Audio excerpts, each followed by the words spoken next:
When I first saw the plane go into the building, my stomach just and heart, everything just kind of it was this deep pit that I felt. I was shocked when I heard the news. We all stopped working. I was kind of glued to the TV. I just remember it being this very unnerving feeling, not knowing what was going on and the scale of the attack. I didn't know anybody from New York, so there was nobody for me to call and check in on how they were doing, so it was just a lot of people that were being traumatized, and I cared.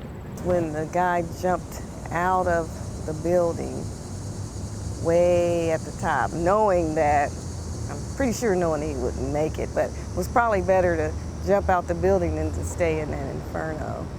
And so that's something that's in my memory that I won't forget. I just think about how it's affected the country, and in those 10 years, how we have all become more conscious of terrorism and how it can infiltrate and how to, take measures to secure things for that. And I've just seen the nation just come to a real place of,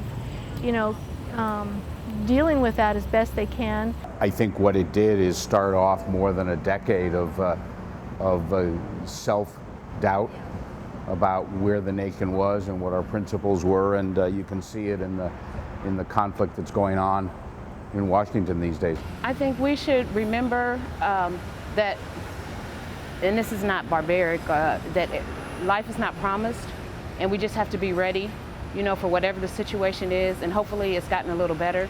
We have a little more security, updates and things like that that we can look forward to.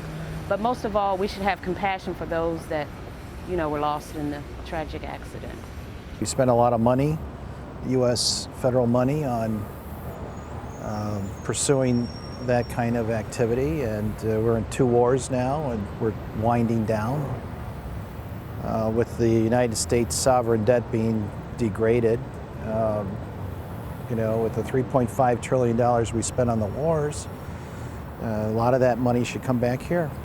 I think as a country we're perhaps safer. It's kind of hard to say that. Specifically, we haven't had an attack in 10 years, which is great.